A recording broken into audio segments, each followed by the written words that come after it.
नमस्कार. माझं नाव किशोर काशीनाथ रेडकर. मी आपला सर्टिफाईड प्रोजेक्ट मॅनेजमेंट कन्सल्टंट. पुन्हा एकदा आपणा सर्वांचं या माझ्या यूट्यूब चॅनलवर हार्दिक स्वागत आहे. तुम्हाला सगळ्यांना माहिती आहे की आपण रिडेव्हलपमेंट, सेल्फ डेव्हलपमेंट या क्षेत्रातल्या वेगवेगळ्या गोष्टी इथे या चॅनलवर डिस्कस करत असतो. तसाच एक विषय गेल्या यूट्यूब व्हिडिओमध्ये आपण चर्चा केली होती. तो विषय म्हणजे स्वयंपुनर्विकास साठी एक प्राधिकरण स्थापन झालंय. या विषयाबद्दल थोडी सुरुवात आपण केली की प्राधिकरण स्थापन झालंय. त्याचे अध्यक्ष श्रीयुत दरेकर हे एक मंत्रिपदाचा दर्जा त्यांना मिळालाय आणि ते म्हाडामध्ये बसून, म्हाडाच्या ऑफिसमध्ये बसून या प्राधिकरणाचं काम यशस्वीपणे करणार आहेत. आज आपण या व्हिडिओमध्ये बघणार आहोत की ह्या प्राधिकरणाचं नेमकं काम काय, नेमके कुठल्या गोष्टी स्वयंपुनर्विकासमध्ये हे प्राधिकरण करणार आहे आणि त्याचा कशा प्रकारे पॉझिटिव्ह परिणाम या क्षेत्रावर होणार आहे. राज्य सरकारने ज्या काही महत्वाच्या तरतुदी, महत्वाच्या सूचना स्वीकारल्या त्या आपण थोडक्यात बघू. पहिलं म्हणजे एक खिडकी योजना म्हणजे वन विंडो. आज तुम्हा सगळ्यांना माहिती आहे की रिडेव्हलपमेंट कुठल्याही बिल्डिंगचं करायचं तर वेगवेगळ्या अनेक ऑफिसेसमध्ये, अनेक ऑथॉरिटीजना आपल्याला ॲप्लिकेशन्स करावे लागतात. अप्रुव्हल परमिशनसाठी खूप वेगवेगळ्या फ्रंटवर लढावं लागतं आणि त्यातच जवळजवळ 9 ते 12 महिने किंवा त्याहून जास्त जातात. हीच गोष्ट टाळण्यासाठी हे प्राधिकरण वन विंडो ह्या कॉन्सेप्टवर काम करणार आहे. म्हणजे सगळ्या परवानग्या, सगळ्या गोष्टी ह्या एकाच खिडकीतून एकदाच ॲप्लिकेशन दिल्यानंतर तिथूनच त्याच्या परवानगी मिळतील. आहे ना इंटरेस्टिंग?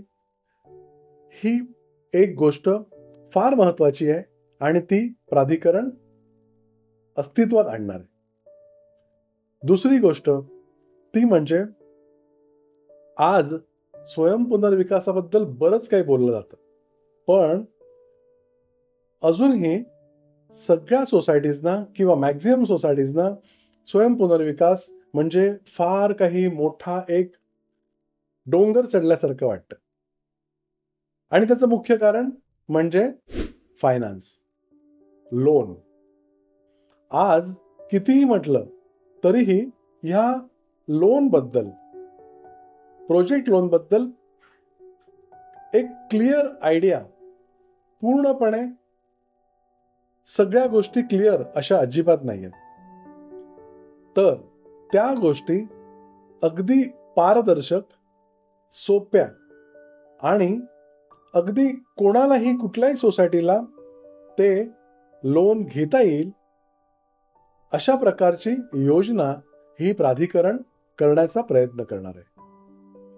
या योजनेबरोबरच म्हणजे लोन सोपं करणं हा पहिला टप्पा आणि दुसऱ्या टप्प्यामध्ये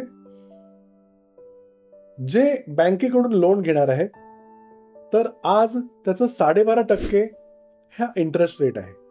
तर राज्य सरकार 3% आपल्याकडून सबसिडी देऊन 9.5% सेल्फ रिडेव्हलपमेंटसाठी सोसायटीजना लोन दिलं जाणार आहे. ही एक खूप महत्वाची आणि मोठा परिणाम या क्षेत्रावर करणारी ही एक गोष्ट आहे. ज्या ज्या सूचना ह्या समितीने राज्य सरकारला केल्या होत्या त्या सगळ्या सूचना अंमलात आणण्यासाठी हे प्राधिकरण काम करणार आहे.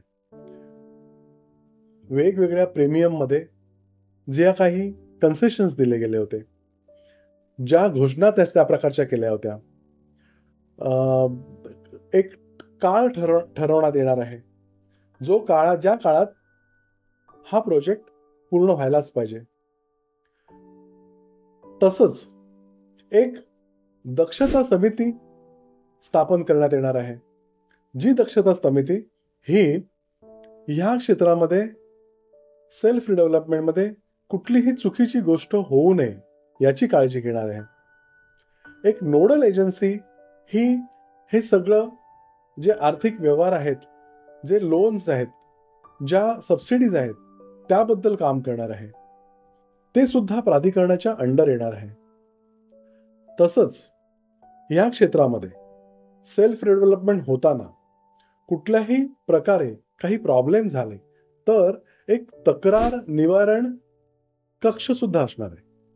हा कक्ष जे काही प्रॉब्लेम झालेत, ज्या काही तक्रारी आहेत त्या तक्रारीचं आधी ऐकून घेईल, त्याचं निवारण करेल, दोन्ही पार्टीजना बसवेल आणि त्याच्यावर एक सुवर्ण मध्य काढेल आणि सेल्फ डेव्हलपमेंट किंवा स्वयंपुनर्विकास हा सुरळीत होण्यासाठी मदत करेल. हे प्राधिकरण एक सर्वकष भूमिका घेणार आहे.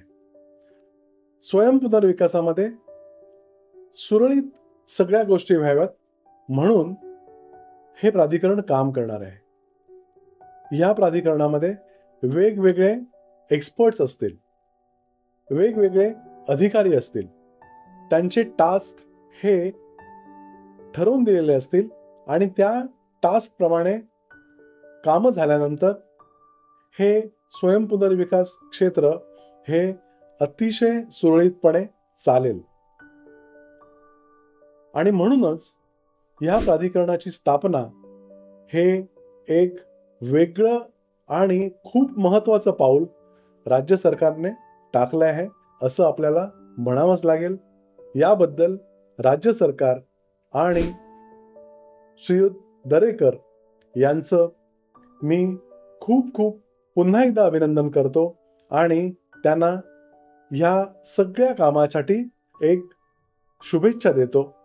आणि मित्रांनो, आपण वेगवेगळ्या विषयावर, महत्वाच्या विषयावर गप्पा मारत असतो, पण जर अजूनही आपण या चॅनलला सबस्क्राईब केलं नसेल तर कृपा करून सबस्क्राईब करा.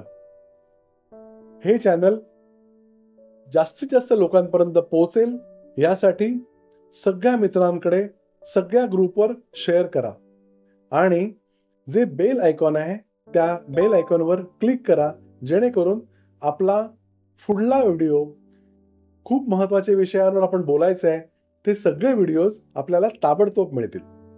थँक्यू.